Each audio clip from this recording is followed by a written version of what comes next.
আজকের টাইটেল থাম্বনেলটা দেখে বুঝেই নিয়েছেন আজকের ভিডিওটা কিসের উপর করব। আমার ভাড়া বাসার ছোট্ট একটা কিচেন, যেখানে ক্যাবিনেট, সেলফ, তাক কোনো কিছুই নেই, তবে সেটাকে আমি কিভাবে গুছিয়ে রাখি সেটাই আপনাদের সাথে শেয়ার করব। তার আগে আপনাদের একটা জিনিস দেখিয়ে দিই। এই যে গতকাল রাত্রে প্রত্যেকটা রুমে স্বপ্নিলের পাপা চক দিয়ে রেখেছিল, তেলাপোকা মারা চক।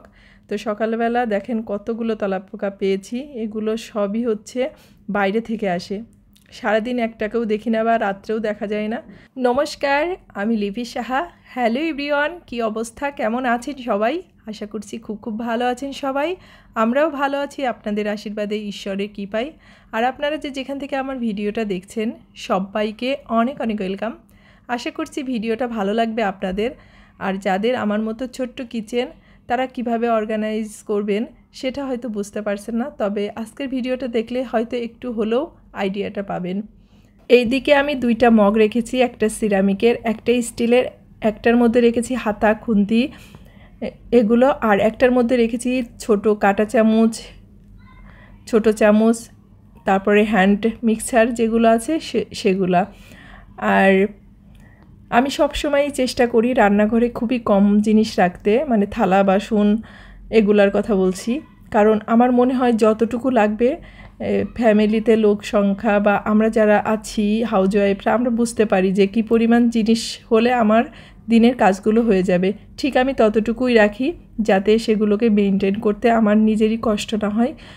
আমরা যারা বাইরে থাকি দেখবেন যখন রুমগুলো একটু বড় পাই, কিচেনটা একটু ছোট হবে, আবার অনেক সময় কিচেনটা অনেক বড় হয়, রুমগুলো ছোট ছোট হয়।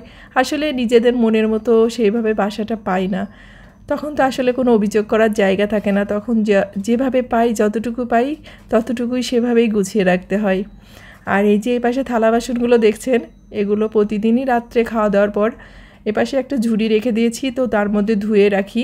আর সকালে রান্নাঘরের কাজগুলোকে শুরু করার আগে এগুলোকে আগে ঠিকঠাকভাবে গুছিয়ে রাখি। আসলে রান্নাঘরটা যদি একটু গোছানো, পরিপাটি, পরিষ্কার থাকে, তাহলে আমরা যারা হাউসওয়াইফ আছি, যাদের দিনের অধিকাংশ সময়টা রান্নাঘরে কাটাতে হয়, তখন রান্নাঘরের কাজগুলোকে করতে কিন্তু আমাদের খুব একটা অসুবিধা হয় না। আর এই যে এখানে দুইটা পলিথিন, এই দুইটাকে ভাঁজ করে রেখে দিচ্ছি, কারণ এটা আমার পরবর্তীতে কাজে লাগবে। যখন ময়লাটা ফেলবো তখন এই পলিথিনগুলো আমার খুবই কাজে লাগে। আর যে কোনো সবজি বাসায় আনার পর আমি পলিথিনগুলো ফেলে দিই না, এভাবে আর কি একটু গুছিয়ে রেখে দিই যাতে প্রতিদিনের ময়লাগুলোকে ফেলতে পারি। এজন্য আমার আলাদাভাবে ময়লা ফেলানোর জন্য কোনো পলিথিন আর কি কিনতে হয় না, এই পলিথিনগুলোতেই ময়লাগুলো ফেলতে পারি। আসলে কিচেনটা ছোট হলো না বড় হলো সেটা কিন্তু কোনো ব্যাপার না। আমার কাছে মনে হয় যে গুছিয়ে রাখার উপরেই সব কিছু নির্ভর করে, কারণ বড় একটা কিচেন হলো, সব কিছু অগোছালো থাকলো, তখন কিন্তু সেটা ভালো লাগে না। আবার ছোট একটা কিচেনের মধ্যে সব কিছু গুছিয়ে রাখলেও কিন্তু অনেকটা জায়গা পাওয়া যায়।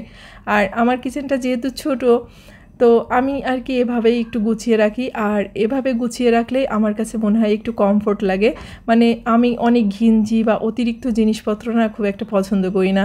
হালকা পাতলা জিনিস থাকবে যেগুলো মনে হয় যে আমাকে একটু হালকা হালকা লাগে। বেসিনের এখানে একটা র্যাক কিনে নিয়েছি, তো এখানে হচ্ছে চা, কফি, দুধ, চিয়া সিড এই জিনিসগুলো রেখেছি। আর এই পাশে আরেকটা র্যাক রেখেছি যেটা আমার হচ্ছে সব ধরনের মশলা রেখেছি। এগুলো হচ্ছে সব নিরামিষ, কারণ যেহেতু সপ্তাহে সপ্তাহে নিরামিষটা থাকে, তো সে কারণেই এগুলোকে এভাবে আলাদা করে নিরামিষ হিসেবেই রেখেছি। আর যে রান্নাঘরের অতিরিক্ত মশলা বা তেল, ডাল এই জাতীয় জিনিসগুলো সবসময় বা প্রতিদিন দরকার হয় না, সেগুলোকে এভাবে উপরে রেখে দিয়েছি। আর আপনারা একটা জিনিস খেয়াল করবেন, আমার বাসায় এই যে চুলার নিচে যে জায়গাটা আছে, এখানেও কিন্তু কোনো কোনো পাল্লা বা দরজা নেই, মানে ওপেন। আবার উপরের সেন্সারটাও ঠিক একই রকম। তো যেমনই হোক আমি এভাবেই আর কি গুছিয়ে রেখেছি। আর সব কিছুই আর কি চটজলদি পেয়ে যায় এখানে, যে প্রেশার কুকার, ব্লেন্ডার, সব সময় যেটা প্রয়োজন হয় সেগুলোকে রেখে দিয়েছি। আর চুলার উপরে ডান সাইডে একটা তাক মতো স্বপ্নিলের বাবা বানিয়ে দিয়েছে, আর আসলে একটা সে এটা নিজে করে দিয়েছে। এখানে আমি লবণ, হলুদ আর প্রতিদিন যে কাপগুলো ব্যবহার করি সেগুলোকে রেখেছি। গোছানোটা বা কীভাবে মেনটেন করব সেটা নির্ভর করে আমাদের উপরে। তো এটাই আমার ছোট্ট কিচেন, এভাবেই আমি গুছিয়ে রেখেছি। তো সবাই ভালো থাকবেন, সুস্থ থাকবেন, আর ভিডিওটা কেমন লাগলো কমেন্টে জানাবেন। ভালো থাকবেন সবাই।